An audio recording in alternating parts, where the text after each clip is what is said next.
that even mean, Bowers Game Corner? Ahoy there, YouTube. I'm back again for another gameplay video, another special solo gameplay video. And today I'm very excited to be checking out What Next from Big Potato Games for 1 to 4 players, ages 10 plus. Take about 40 minutes to play. And this is the Pick Your Path adventure game. So we are going to go on an adventure right now. First thing, full spoilers here, but I will say this is a little bit more like a choose your own adventure style book where it's kind of hard to spoil too much because you're always going to take a different path. But Drums of Koala Cave is the adventure that we're going to be going on, which is the introductory one. First time trying this adventure, read this chapter introduction and the rules first. Flip this card over to begin. So yes, let us set up the scene real quick of the Drums of Koala Cave. Washed up on a mysterious island, your mission is simple: to brave the wilderness and rescue Professor Stocks before she disappears into the jungle for good. Famed throughout the world of science, the Creature Crusaders are the toughest zoologists on the planet. They've swum with man-eating manta rays, walked with toxic turtles, and dug around in the darkest, scariest places nature has to offer. For the past few years, you've worked in the Creature Crusader lab. So far, you've managed to hide away from all the dangerous missions, never leaving the comfort of your nice, cozy laboratory. Until now.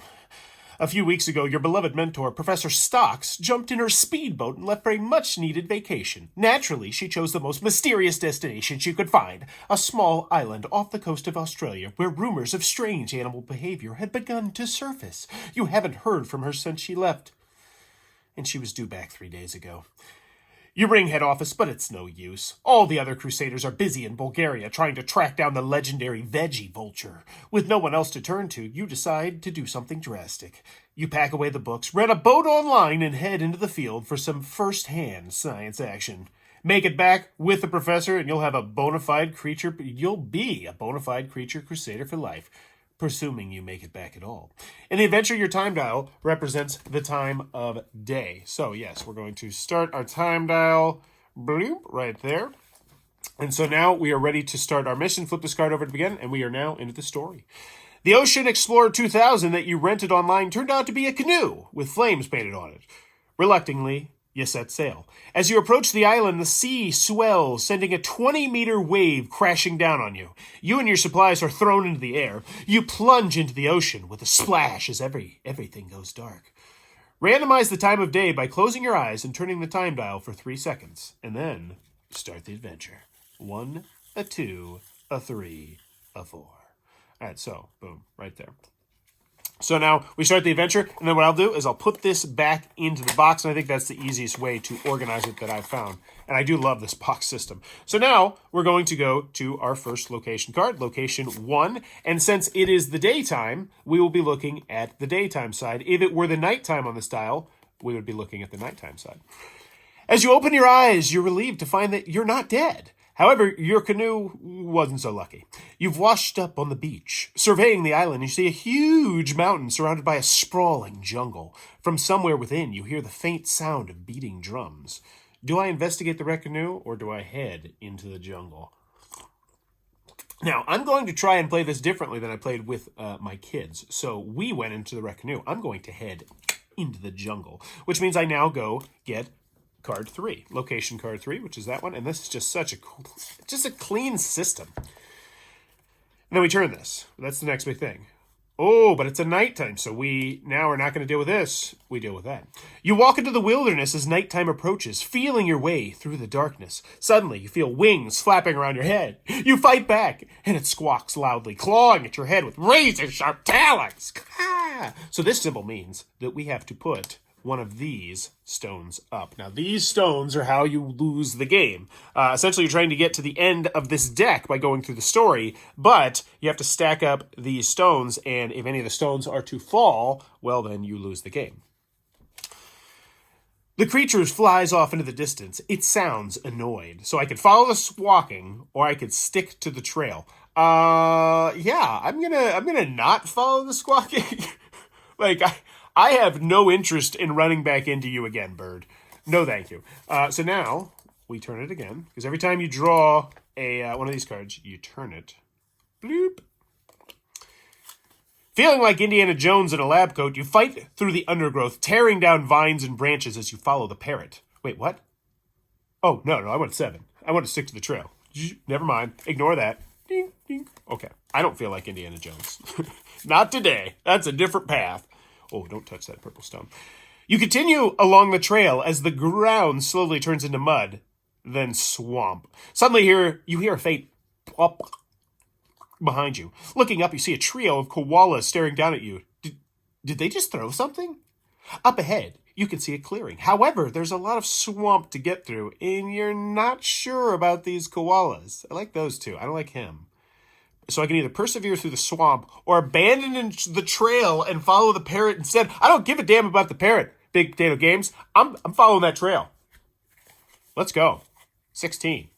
So, turn it. Still sunny. So we still have this side. We don't have that side. Oh, he just looks scarier. You see a clearing in the distance and trudge towards it. A slimy pair of eyes pop up out of the swamp and stare at you angrily. You try to run, but feel something wrap itself around your feet. It pulls you into the swamp. Oh my gosh, that fell over. Okay, well, we're not going to count that. That doesn't count. We're here for the story. Just like in the movies. A cluster of vines hanging above your head. Desperately, you try to grab it. Grab the vine. So, now we do challenge number 10. So, we go to the 10th event card. And this one says solo. Oh, okay. So if I were playing with multiple players, I would do this one. But since I'm playing solo, I use this minigame. So you try to reach the vines and pull yourself out of the swamp. So hold this card above your head with your other hand by your side. Drop the card and catch it with both hands. So I have to hold this card above your head and with your other hand by your side, drop the card, then catch it with both hands. So I have to drop it and then go like this. All right, so I'm not going to stand up because then that would mess up the camera. So what we're going to do, all right, so here we go. I'm going to get as high as I can. So I'm actually going to get low. I'm going to get on the floor. So I don't know if you can still see this, but now this is one hand right here, and I got to be fast. Okay, so that was just a practice attempt, and you get one practice attempt. All right, so now this is the real deal. Above my head. Yeah! So I failed. I failed the test. Failed the test. Dang. All right, I think I could have done it if I was actually standing instead of laying on the floor. But anywho, so if you succeed, you got an 8, but if not, fail. The koalas cheer as your fingertips miss the vine, causing you to fall face first into the swamp. Raising your head above the mud, you manage to kick your legs free and crawl your way out. By the time you reach the other side, you're very unhappy. So, I go to card 8, which was still going to happen anyway, but now I have to put on an extra stone, which is rough, because you can only have 2 stones on the base, and I think that's a good stone right there. Maybe prop it up. So I'm back to card 8, and we are turning it, and it is still daytime. All right, good. All right. Up ahead, you spot a clearing through the undergrowth. In the middle stands a huge tree with strange faces carved into the bark.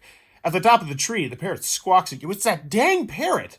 So I can either climb the tree or head deeper into the forest. Now here's the deal. I don't care about the parrot, but I think by climbing up the tree, I could see better, which could mean I could see the doctor or where she is better or something. Yeah. No, but it's a creepy tree with faces on it. So you know what? I'm actually going to head deeper into the forest. Now that I think about it. Like, I'm playing this realistic. I'm going to try to play this realistic in addition to trying not to do the same thing that I did with my kids. So we're on card 11, and card 11 is going to be...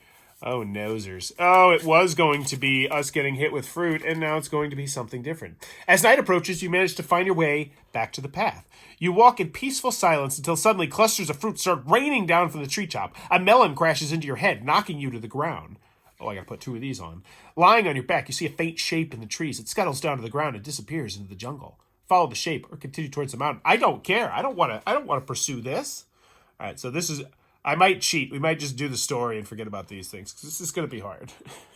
Because these stones are all very interesting, like, different shapes. And these things feel weird. Like, I feel like I should be able to scrape off the back. They just have an odd texture to them. A slightly I don't like the texture, which I think is good for this particular component. Like, you shouldn't like this component. I doubt that's what they were going for, but maybe they probably just went to a different manufacturer, but I don't like how that component feels. But I actually like how the component feels for how I'm not... You get what I'm saying. All right, so I can follow the shape. Or, you know what? Continue towards the mountain. I don't care about what's What's hitting me? And oh, that table's shaking. The table's shaking. Stop shaking the table, me. There's no one else to blame. Normally there's kids to blame. Because we knocked this over like 8 times when I played with my kids. Just because, you know, they bumped the table. So, we are to the daytime. That's good. The path goes around a bend, revealing an old rope bridge suspended high above a roaring river. 2 koalas sit on the opposite side, staring back at you. Beside them, you see a dark opening in the side of the mountain. Tentatively, you step onto the bridge. Cross the bridge. So, event card 12. Let's go. Ding, ding, ding, ding, ding. Okay. You try to cross the bridge. So I get 3 practice attempts. Let's go. So, essentially, we're trying to get it into these 3 quadrants. So, I can put it all the way up to the line. Let's go. So, that would be a failure. That would be a failure. Come on. Yeah! So, that was my 3 practice tries. Okay. Okay, good. Okay. Here we go. So that was the worst shot, too. So I fail. Halfway across the bridge, the koalas begin to shake it back and forth. You cling on for dear life. Eventually, you manage to make your way across in one piece. Well, assuming this doesn't knock everything down. Because otherwise, thematically, I have been murdered by koalas, which is kind of awesome and dark when you think about it. But yeah, so realistically, I have been murdered by koalas in this game, and I might start over. But we're going to keep going through the story, because I think that's part of the fun with these, is just going through the story, because they're absurd. Let me tell you, me and my kids played through this one, and then we played through the next one. We have to get to the last one. We'll probably do it this week. We might even shoot a Bauer Family Learns on it. But there you get, it's very absurd. The second one deals with, like, you being a superhero and this old lady with a rocket launcher. My kids ate it up. All right, you cross the bridge and enter the deep, dark cave on the other side. Flip this card over to the dark side. So no matter what, so I move this way. So no matter what, you actually have to do the dark side. Oh, no. You reach the end of the bridge as the koalas scatter into the cave. You chase after them. As the path slopes down and the light disappears, you feel a low rumble come from deep within the cave. You look up and see one of the koalas squeezing their butt through a hole in the wall, disappearing from the right. By the way, my kids thought this was hilarious. Climb up and investigate. Walk deeper into the cave. So I think my kids and I climbed up and investigated. So we're going to walk deeper into the cave. We're just going to be like, whatevs. Whatevs. We're going in the cave. I don't even care. All right. Oh, no. Deep dark in the cave. It makes sense thematically. If you're deep down in the cave, it's going to be darker. That actually works. That's really cool. Deep down in the dark caves, there's no telling what time of day it is. Oh, the further to the cave you go, the louder the drumming gets. Eventually, you turn a corner and find yourself in a huge cavern. It's crammed with koalas, all banging their drums in unison. In front of you, lying unconscious on a gigantic wooden platter, is Professor Stocks. A huge knife and fork sit on either side of her. You move towards the professor. You've almost reached her when suddenly, the drumming stops. You turn around. Card 23, but dark card 23. And we haven't even touched the items. We barely touched the events. You see what I'm saying? Like, there is... Like, I could go through this again and just follow a different path. Deep down in the dark caves, there's no telling what time of day it is. Flip it over. Bummer. And a giant koala appears. Now, we did actually run into this last time, so I was a noob. Apparently, we didn't chase the parrot. I have bad memory. Try to reason with the koala or grab the professor and run. So, I do remember that we grabbed the professor and run, so I'm going to try and reason with this koala. Calm down, koala. Calm down. And good, it's a daytime turn, even though we're in a dark cave. So thematically, yes, the theme is coming across. Deep down in the dark caves, there's no... Yep, got it. You raise your arms to show the giant koala that you mean him no harm. This means nothing to him because he's a koala. With a huge roar, he charges. Better get out of the way. Dodge the koala. And we're on to event 15. Oh my. That's items. I didn't even touch those. Event 15. All right. You grab the professor and jump out of the way. Mini game. So we're jumping away from the giant koala. Place this event card at the end of the table. From the other end, flick the puck so it hits the card. Doesn't matter if it falls off the table. It doesn't matter if it falls off the table. Okay. Place the event card at the end of the table. So here we go. So here's what we're going to do. We're actually going to clear a path right here. Because this end of the table is right here. So this would actually work. So I can put this card right here. Get a nice clean clearing right there. Try and get to it. And then I'm going to go to the other end of the table, which is that way. And so I get, what do I got? I got 3 practices. Okay, here we go. Now this is going to be really difficult because there's a mat right here. And I'm going to have to flick it up over the mat. And oh my gosh, this is going to be nearly impossible. This is going to be so hard. All right. All right, I'm going to try it from on the playmat. I think that's much more fair. Yeah, that's totally much more fair. All right, so that was try 2. Try 3. So that one nicked it. Does nicking it count? Place effect, flick the puck so it hits the card. Yeah, so I nicked it, so that would count. But this is the final one. Big one, big one. Here we go. Flick it on. Bam! Coming through in the clutch. Needed that, despite the fact I'm totally already dead. We're just cheating at this point to see the story. But hey, whatevs. All right, so 26. I don't have to deal with the fail. That was a double fail. That would be a really hard one to overcome. All right. So this is this is a pretty difficult game, I'll say, because those challenges, they're pretty tricky. I like it. I like it. Not saying that in a negative way. Deep down in the dark caves, yep. With the grace of an Olympic gymnast, you leap out of the way, sending the giant koala flying into the rocks behind you. You grab the professor as the koala's furry followers squeal with rage. It's time to get going. Run back the way you came, or jump down the slope to your right. I don't remember what we did. Run back the way you came. Let's go back the way we came. Oh, okay. Cool. So, and it is a daytime. I kind of want to see what it'd be at a dark time. Oh, that looks that looks way worse. The giant koalas angrily turn to face you as you grab the professor's body and run back out of the cave. You fly out of the entrance, take a few steps, then see that the rope bridge has collapsed. This is the second rope bridge collapse I've seen in this game. They really need to get an inspector or something on those. Brilliant. You gaze down at the river below. From behind you, you hear a familiar roar. Jump into the river. So I got to jump into the river. Let's go. Let's do it. 17. And so every single deck, because once again, this all came in this box, is its own unique story with different games and different perspective. I imagine eventually they're going to have these with different pieces in them. I think that'll definitely be something they look into in the future, making these boxes maybe a little bit wider, because I think that would be just an easy, like if this got popular, I could see those being just easy, like 10, 15 bucks, something like that. You jump into the river below. Place this card on the floor. Stand up and hold the puck in your hand at shoulder level. Drop it so it bounces on the card. 0 practice attempts. There's no real way for me to do this unless I stood on the table. You know what? Damn it. This is Big Potato Games. And I have a good relationship with Big Potato Games for a reason. So I am going to hopefully not collapse this table. Let me straighten it real bit. I'm going to do this the justice. So, hey. Oh, God. Okay. Here we go. Okay.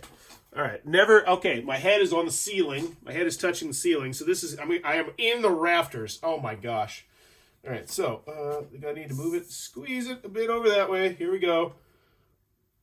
Dang it! All right, well, that's unfortunate. Let's call back this way, because that's the, oh, yeah, arch my back like a cat. Should have went the other way. Should have went the other way. I thought this way would be quicker in my brain. All right. All right. Whew, okay. Note to self, other way, quicker next time. All right, fail. You managed to shield the professor from harm, but smash against the rocks on the way down. You're cold, wet, and in a lot of pain. Yeah, I hurt my neck a little bit on that chair. I fell into my chair face first. And, okay, let's see. Is the camera still set up good? All right, okay, so what do we even get? I damaged a card with my stupid knee. All right, so we go to 29. Yep, 29. Whew. All right, here we go. Oh, what time of day is it? It's nighttime. Could these look any cuter? Oh, wait. Oh, no. This is actually worse. You plunge into the water, and the currents sweep you away. As the sun goes down, it becomes harder and harder to keep the professor afloat. You manage to keep her safe, but hit quite a few rocks in the process. The raging river eventually splits you out near the coast. Scanning the horizon, you search for signs of the professor's speedboat. If you took item 4, go here. If you didn't, go 34. So now an item card that I never even had the opportunity to get to, because there's a whole different story arc that I took.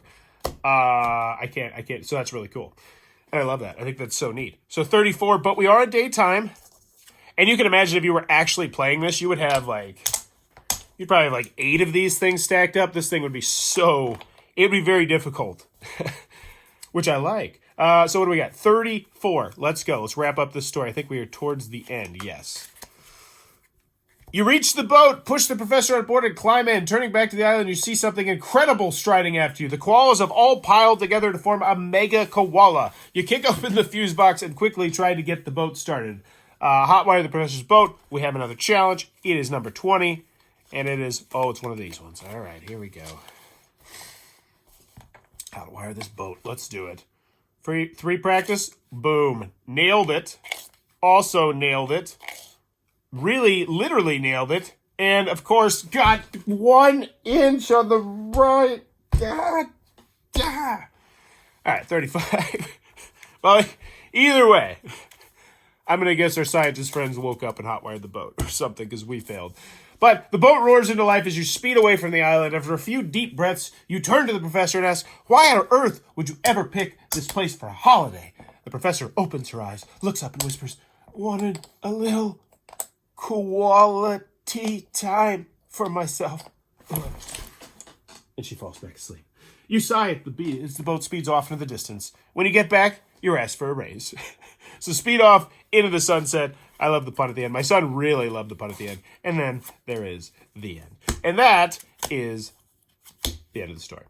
So that was Drums of Koala Cave. Now, I do believe that if you win, you're always going to get this same ending. But the process in which you get there is like, look at this. So these are all the cards we didn't see. Like, these are all the events we didn't see. Different, like, events in the caves. Like a mine cart and a koala in a spider's web. And then we have a whole bunch of other different challenges. You know.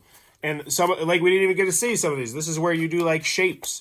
And there's some where you reach into the bag. And there's just no limit to the number of different mini games. And then we even get to the items. Yeah, the items. Which give you, like, modifiers. Can, like, add time to different things. Really cool. That is What Next, though. If it looks like it might be a cup of tea, be sure to check this one out. If you enjoy what I'm doing, please be sure to click on that subscribe button down below as I'm trying to reach 9,000 subscribers to celebrate my 9-year anniversary of making YouTube content. Also, in the comments below, let me know what would you like to see a game of this on. I personally think a genius one would be to, like, if this would have been like a convention one, where it's like an Essen one, an Essen exclusive one, or a Gen Con exclusive one, or something like that. We only make a certain number of copies. I think that'd be super cool. Let me know in the comments below. And as always, thanks for your time, YouTube.